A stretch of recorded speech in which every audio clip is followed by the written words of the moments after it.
네, 묵상 간증 물질 중독의 흑암입니다. 저는 학창 시절에 아버지의 사업 실패로 가난을 겪으면서 자라다 보니 자연스레 돈을 우상으로 삼게 되었습니다. 부모님으로부터 일찍 독립해서 등록금과 생활비를 혼자 벌어가며 학업을 이어갔습니다. 학기마다 돈에 쪼들렸고 허구한 날 먹는 삼각김밥과 컵라면이 지겨웠습니다. 취업한 뒤에는 야근과 특근 수당, 출장비까지 쓰지 않고 모으면서 승진하고자 부단히 노력했습니다. 그렇게 돈만 벌며 허무한 인생을 살다가 20대 중반에 예수님을 만났습니다. 그러나 예수님을 믿어도 여전히 물질 우상을 내려놓지 못해 돈을 더 벌려고 창업을 시도했다가 실패했습니다. 그러던 중 어머니가 이단에 빠지신 일이 찾아왔습니다. 그때 저는 사망의 줄이 나를 얽고 사망의 올무가 내게 이른 것처럼 공황장애를 겪으며 힘든 시간을 보냈습니다. 정신과에서 상담을 받으며 약을 먹어도 회복되지 않다가 제가 환난 중에 여호와께 아뢰며 부르짖자 하나님이 말씀으로 저를 위로하시고 치유해 주셨습니다. 그리고 가족은 구원을 위해 묶어주신 공동체라는 것과 영혼 구원을 위해 살아야 함을 알게 하셨습니다. 여러 사건 속에서 나의 피할 바위와 산성이 되신 하나님은 청년부에서 믿음 있는 자매를 만나 작년에 결혼하게 하셨습니다. 그런데 돈을 과하게 모으고 아끼는 습관이 있다 보니 아내와 갈등이 생겼습니다. 신혼집 인테리어를 바꾸는 돈이 아깝게 느껴져서 아내가 원하는 대로 집을 꾸미지 못하게 했습니다. 좁고 오래되고 벌레가 나오는 집에서 신혼생활을 해야 하는 아내의 힘든 마음을 헤아리지 못한 것입니다. 여전히 주님이 아닌 돈을 바라보는 제가 죄를 회개하고 깨끗함을 얻도록 아내와 어머니가 수고하고 있음을 느낍니다. 끈질기게 찾아오는 물질 중독의 흑암 가운데 말씀의 등불을 켜서 밝혀주시는 주께 감사드립니다. 오직 내 하나님만을 의지하여 물질의 담을 뛰어넘을 수 있기를 기도합니다. 적용하기입니다. 아내가 원하는 곳으로 이사가고 아내의 의견대로 집을 꾸미겠습니다. 이단에 계신 어머니의 구원을 위해 기도하는 마음으로 매주 안부 연락을 드리겠습니다. 네, 여기 이렇게 나와 있듯이요. 네, 어머니가 이단에 빠지시는 일이 찾아오고 그때 사망의 줄이 자신을 얽고 올무가 내게 이른 것처럼 공황 장애를 겪으며 힘든 시간을 보냈다고 하지 않습니까? 정신과 상담받고 약을 먹어도 회복되지 않다가 환난 중에 하나님께 부르짖자 이렇게 말씀으로 위로하시고 치유하시고 가족은 구원을 위해 묶어주신 공동체라는 것과 영혼 구원을 위해서 살아야 함을 알게 해주셨다라고 합니다. 지금도 이 물질 중독에 대한 부분이 있겠지만 끈질기게 찾아오는 물질 중독의 흑암 가운데 말씀의 등불을 켜서 밝혀주시는 주께 감사하다고 하면서 물질의 담을 뛰어넘기를 기도한다고 하고 있습니다. 오늘은 이 시편 18편 1절부터 29절을 볼 텐데요. 이것은 사무엘하 22장 내용과 거의 일치하는 시이며 다윗이여 쓴 시로서요. 사울의 손에서 건져주신 날 그때 기쁨으로 하나님께 고백을 하는 겁니다. 이 사울이 이스라엘의 초대 왕이지 않습니까? 다윗을 죽이려고 얼마나 많은 노력을 했습니까? 다윗도요 2번이나 사울 왕을 죽일 수 있는 기회가 있었습니다. 그러나 그는 죽이지 않았습니다. 이유는 한 가지 때문입니다. 하나님이 기름 부음을 받은 자이기 때문에 하나님이 해결해 주실 거라는 믿음이 있었기 때문에요. 원래 그냥 고생 안 해도 죽여버리면 됐을 텐데 하나님 말씀대로 살았던 그의 고백이 이곳에 담겨져 있는 것입니다. 1절 2절을 보면요. 나의 힘이신 여호와여 내가 주를 사랑하나이다. 여호와는 나의 반석이시오 나의 요새시오 나를 건지시는 이시오 나의 하나님이시오 내가 그 안에 피할 바위시오 나의 방패시오 나의 구원의 뿌리시오 나의 산성이시로다 라고 이렇게 말씀해주고 있습니다. 그래서 여기서 이렇게 보자면 나의 힘이신 여호와여 다윗의 힘이 바로 하나님이 되셨음을 말씀해주고 있겠죠. 내가 주를 사랑하나이다. 이 사랑한다라는 것이요 자신의 왕이신 하나님께 충성을 다짐하는 고백이다라고 할 수 있습니다.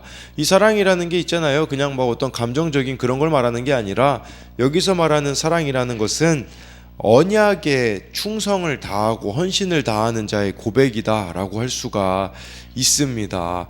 그러면서 2절에 여호와는 이라고 하면서요, 나의 반석 요새 건지시느니 하나님, 나의 바위 방패 구원의 뿔 나의 산성, 8가지로 표현을 해주고 있습니다. 그런데요, 이 8가지를 여러분들이 잘 보시면요, 대부분 전쟁 용어가 쓰여 있습니다. 그러니까 다윗이 이렇게 전쟁을 배경으로 하는 승리와 관련되어 있는 하나님을 고백하고 있는 것입니다.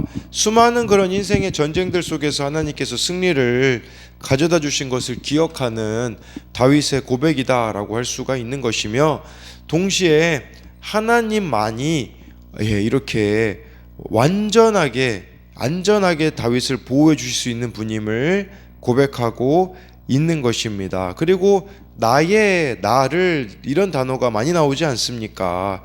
그것은 무엇을 말하는 거겠습니까? 다윗이 개인적으로 경험한 하나님을 고백하고 있는 것이죠. 우리도요, 하나님이 정말 나의 하나님이 되고 있으십니까?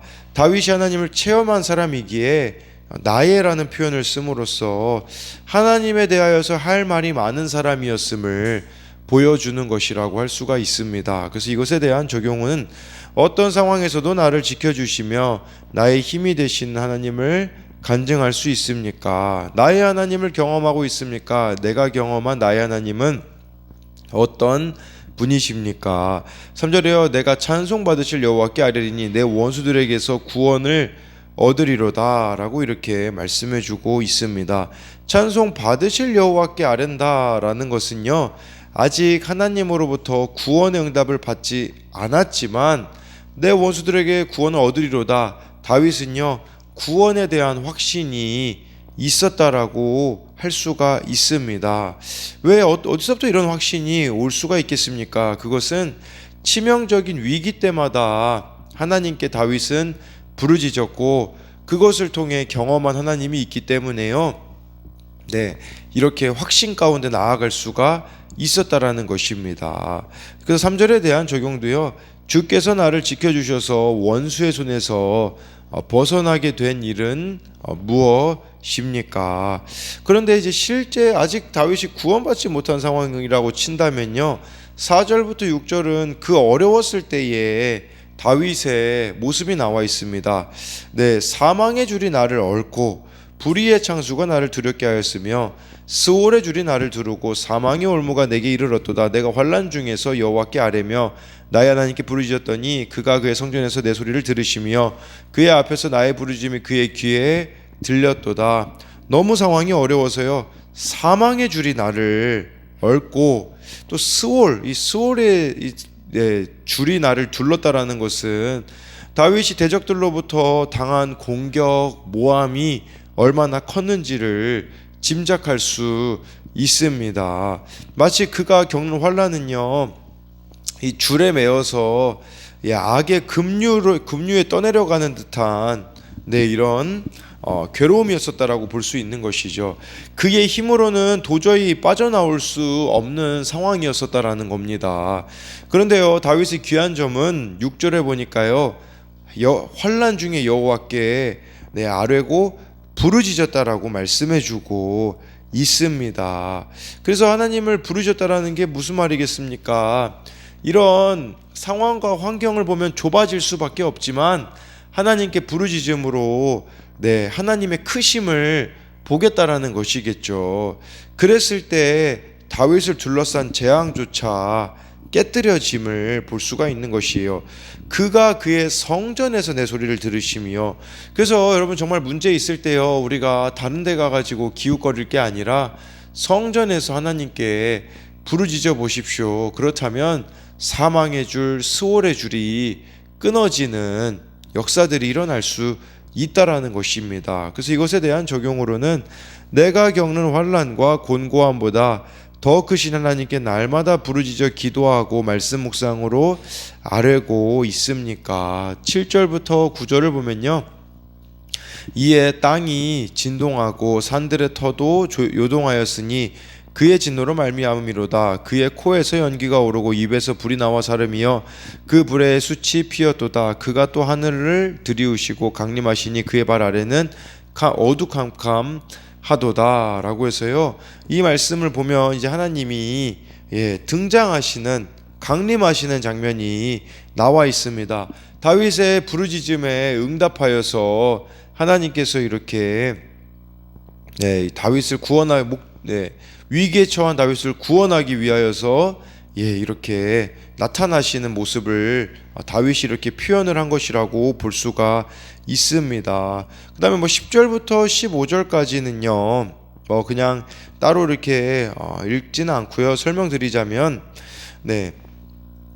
하나님이 하늘에서 이렇게 강림하신 것이 여기 보니까 그의 진노로 말미암음이었다라고 말씀해주고 있거든요. 그래서 그러면서 꾸지람과 콧김, 이 15절 같은데 보면요, 꾸지람과 콧김으로 말미암아 물밑이 드러나고 세상의 터가 나타났도다라는 것은 꾸지람과 콧김은 하나님이 진노하셨음을 뜻하는 것이에요. 그래서 그냥 아주 쉽게 말씀드리자면 하나님이 다윗의 기도를 들으시고 하늘에서부터 내려와 산과 들판을 거쳐 바다와 바닥 밑바닥까지 내려왔다라고 말씀해주고 있는 내용이 바로 10절부터 15절에 대한 내용이다라고 할 수가 있습니다.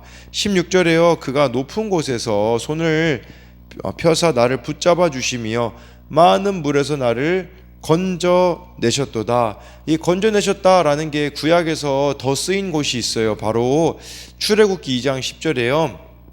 그 아기가 자라매 바로의 딸에게서 데려가니 그가 그의 아들이 되니라. 그가 그의 이름을 모세라 하여 이르되 이는 내가 그를 물에서 건져내었음이라 하였더라.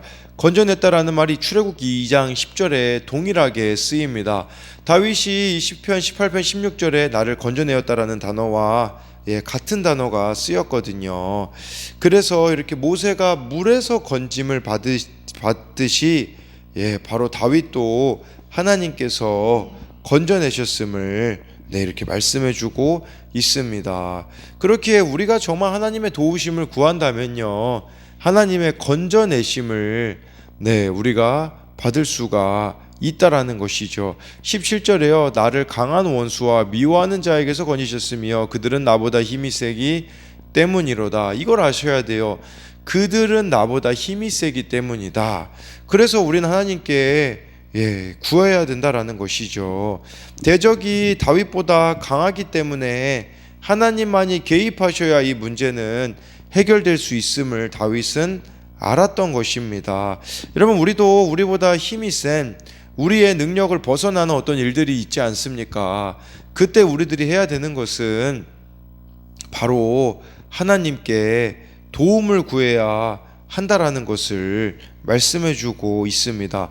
그렇게 감당할 수 없는 문제들 가운데 여러분들이 하나님을 구하면 어떤 일들이 벌어지겠습니까? 18절 19절을 보면요, 그들이 나의 재앙의 날에 내게 이르렀으나 여호와께서 나의 의지가 되셨도다. 19절에 나를 넓은 곳으로 인도하시고 나를 기뻐하심으로 나를 구원하셨도다 라고 말씀해주고 있어요. 재앙의 날 같아 보였죠. 근데 하나님이 나의 의지가 되신 구원의 날이 되었다라고 볼 수가 있습니다. 여러분, 어떤 재앙이 온다고 할지라도 하나님을 의지하고 하나님을 붙잡으면요, 그것은 재앙의 날로 끝나는 것이 아니라 구원의 날이 될 수 있음을 18절은 말씀해주고 있으며 19절에 다윗은요, 나를 넓은 곳으로 인도하셨다. 무슨 말이겠습니까? 위험에서 벗어나 안전하고 자유로운 상태가 되었다라는 것이죠. 우리가 참 문제에만 집중하면 얼마나 좁아집니까? 하나님께 나아가면 넓은 곳으로 인도하시는 자유케 하신 하나님을 경험할 수 있다라고 할 수가 있어요. 그리고 나를 기뻐하심으로 나를 구원하셨다라고 이렇게 고백해 주지 않습니까? 그래서 다윗은요, 원수들에게는 미움의 대상이었을지 모르나 하나님께는 기쁨의 대상이었음을 말씀해 주고 있는데요, 이것에 대한 적용 질문으로는요, 정말로 하나님께만 인정받으면 됩니까? 다윗 미워하는 사람들이 이 당시에 많지 않았습니까? 그러나 다윗은 하나님이 기뻐하셨다라는 그것에 집중했다라는 거죠. 많은 사람들이 하나님께만 인정받으면 되는데 사람에게 인정받는 것에 목말라 가지고요, 잘못된 이런 길로 나아가는 경우들이 너무나 많습니다. 그렇기에 정말 하나님만이 나를 인정해 주시면 되는가를 돌아봐야 되겠죠. 20절부터 22절에요. 여호와께서 내 의를 따라 상을 주시며 내 손의 깨끗함을 따라 내게 갚으셨으니 이는 내가 여호와의 도를 지키고 악하게 내 하나님을 떠나지 아니하였으며 22절에 그의 모든 규례가 내 앞에 있고 내게서 그의 율례를 버리지 아니하였음이로다. 20절 보면 뭐 다윗이 의가 의에 따라 상을 주시고 내 손의 깨끗함을 따라 갚으셨다라는 것은요, 다윗이 하나님의 의를 따라서 살았음을 보여주는 것입니다.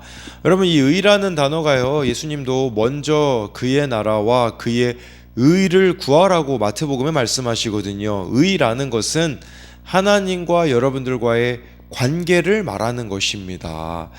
그래서 다윗은 이 하나님과의 관계 속에 늘 살아갔기 때문에 깨끗함을 따라서 살아갈 수가 있었던 거죠. 대표적으로는 아까 말씀드렸듯이 사울 왕을 죽일 수 있었음에도 불구하고 다윗은 하나님을 기억하였기에 사울 왕을 스스로 죽이지 않았습니다. 21절 22절에요.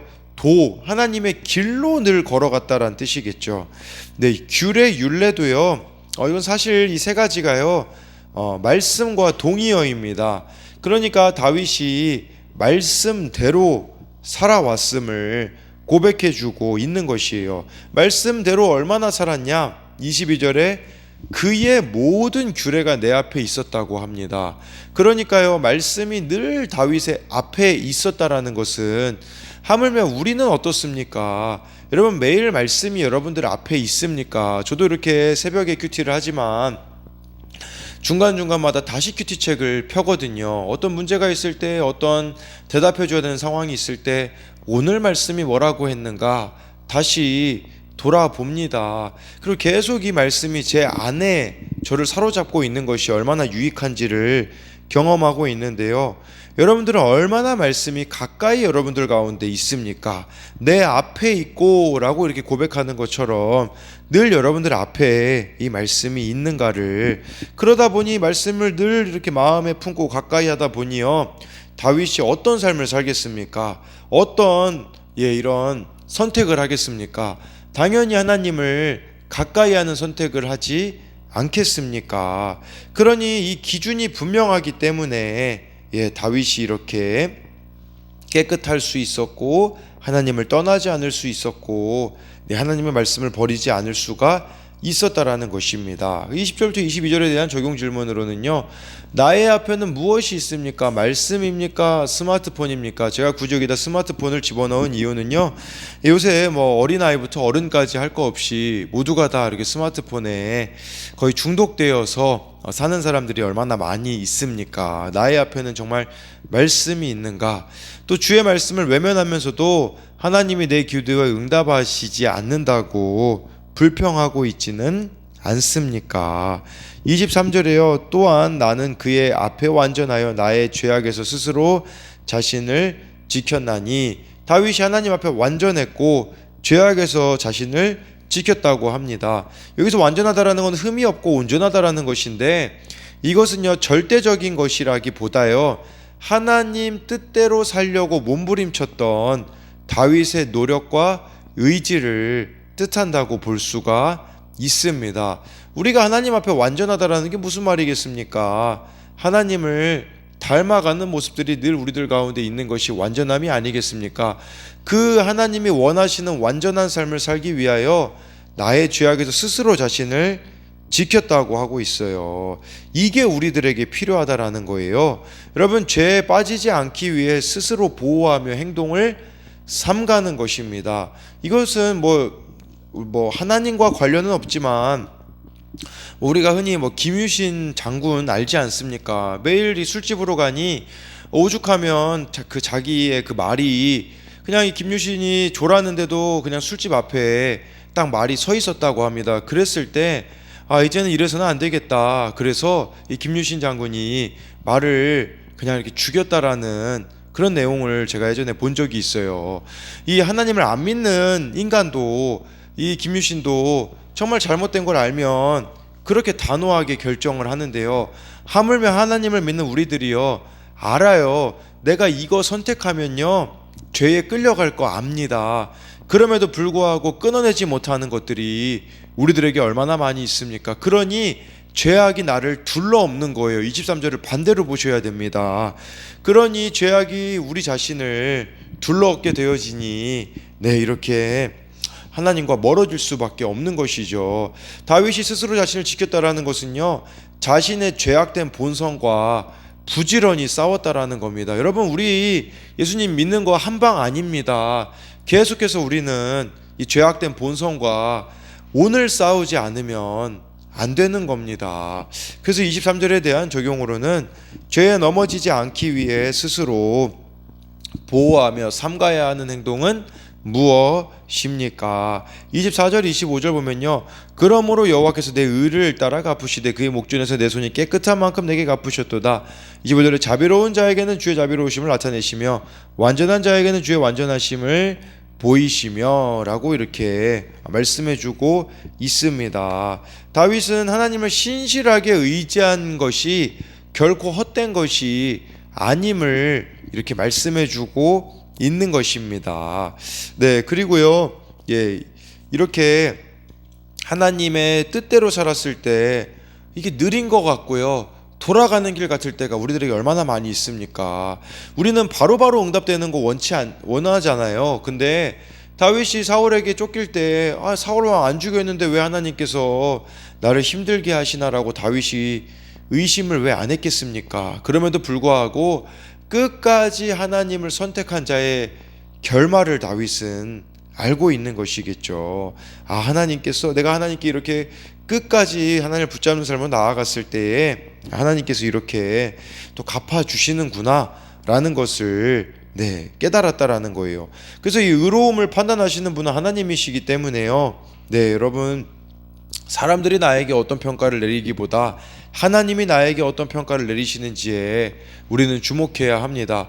26절 27절에요. 깨끗한 자에겐 주의 깨끗하심을 보이시며 사악한 자에겐 주의 거스르심을 보이시리니, 27절에 주께서 곤고한 백성은 구원하시고 교만한 눈은 낮추시리다 라고 해가지고요, 깨끗한 자에겐 하나님의 깨끗하심을 보이겠지만 사악한 자, 이 사악한 자를 원어로 보면요, 마음과 행동이 꼬이고 뒤틀린 자라는 뜻을 가지고 있습니다. 이런 자에게는 주의 거스르심을 보인다라고 하고 있고요. 하나님은 곤고한 백성을 구원하신대요. 이렇게 다윗이 말할 수 있었던 것은 주께서 곤고한 백성을 라고 하지 않습니까? 주께서라는 것이 정말 다윗의 인생에 하나님의 왕이 되셨을 때 다윗은 구원하심을 경험했던 것을 볼 수 있습니다. 28절에요. 주께서 나의 등불을 켜심이여 여호와 내 하나님이 나의 흑암을 밝히시리이다 라고 해서요, 여기서 말하는 등불을 켠다, 흑암을 밝힌다, 오늘 말씀에는 안 나와 있어요. 내일 본문에요, 30절에 보면요, 이게 무엇인지 나와 있는데 바로 여호와의 말씀은 순수하니 라고 해서 바로 하나님의 말씀을 뜻하고 있는 것입니다. 여러분, 하나님의 말씀이 우리 인생의 등불을 밝히고 우리 안에 있는 이 흑암을 물러가게 한다라는 것이에요. 우리들의 삶의 이 어둠 가운데 있을 때요, 밝은 빛을 받으려면요, 시편 119편 105절에도 말씀해주고 있지 않습니까? 주의 말씀은 내 발의 등이요 내 길의 빛이니이다 라고 해서요, 정말 여러분, 우리 인생의 등불이 켜지는 방법 다른 게 아니라 말씀 앞에 나아가야 합니다. 28절에 대한 적용은 나의 영혼을 날마다 말씀의 거울에 비추어 보고 있습니까? 이 말씀을 통해 나를 보셔야 합니다. 말씀을 잘못 보는 사람은요, 거울이 아니라 창문으로 봅니다.